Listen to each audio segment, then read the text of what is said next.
السلام علیکم ورحمۃ اللہ وبرکاتہ۔ بسم اللہ الرحمن الرحیم۔ عقائد کا سلسلہ چل رہا ہے۔ آج یہ مضمون عرض کرنا ہے کہ ازل سے ابد تک ہر چیز کے کرنے کا اختیار صرف اللہ کو ہے۔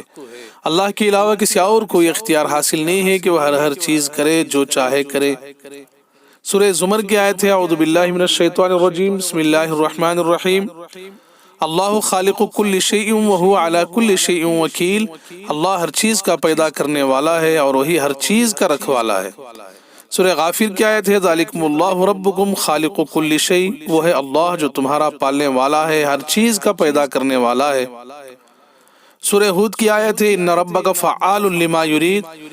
یقیناً آپ کا رب جو چاہے کرتا ہے۔ سورہ بروج کی آیت ہے، ذو العرش المجید فعال لما یرید۔ عرش کا مالک ہے، بزرگی والا ہے، جو کچھ ارادہ کرتا ہے کر گزرتا ہے۔ سورہ رعد کی آیت ہے، قل اللہ خالق کل شیء وہو الواحد القہار۔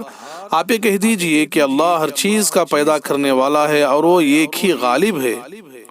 تو ان آیتوں میں یہ مضمون ملا کہ جو چاہے کرنے والا اللہ تعالیٰ ہے، ہر چیز کا اختیار اللہ تعالیٰ کو ہے۔ ہاں، اللہ تعالیٰ نے آپ علیہ السلام کو بعض اختیارات عطا فرمائے تھے، جیسے امر و نہی کا اختیار، احکام پھیلانے کا اختیار۔ خصوصاً یہ 4 اختیارات اللہ تعالیٰ نے عطا فرمائے تھے، جس کا ذکر 2 آیتوں میں اور اس کے علاوہ بھی دیگر آیتوں میں اس کا مضمون آیا ہے۔ جیسے سورہ جمعہ کی آیت ہے، بسم اللہ الرحمن الرحیم، هو الذی بعث فی الامیین رسولا من انفسهم یتلو علیہم آیاتہ ویزکیہم ویعلمہم الکتاب والحکمہ وإن کانوا من قبل لفی ضلال مبین۔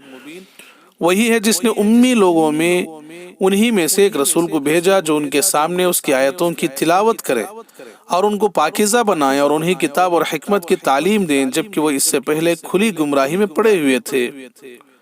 سورہ بقرہ کی آیت ہے، ربنا وبعث فیہم رسولا منہم یتلو علیہم آیاتک ویعلمہم الکتاب والحکمہ ویزکیہم۔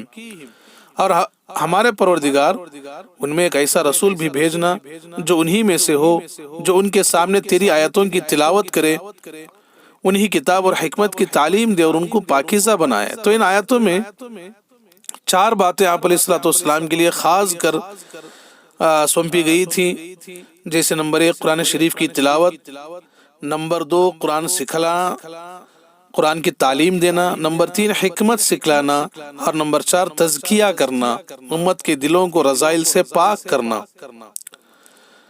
تو یہ آپ علیہ السلام کو اختیارات دیے گئے تھے، اور بھی بہت سارے اختیارات دیے گئے تھے، مگر ہر چیز کا اختیار، جو چاہے کر گزرنے کا اختیار، یہ صرف اللہ تعالیٰ کو حاصل ہے۔ اللہ تعالیٰ سے دعا ہے کہ اللہ تعالیٰ ہمارے عقائد مضبوط فرمائے، خاتمہ بالخیر فرمائے، استقامت کے ساتھ اپنے عقائد پر جمے رہنے کی توفیق نصیب فرمائے۔ وآخر دعوانا ان الحمد للہ رب العالمین۔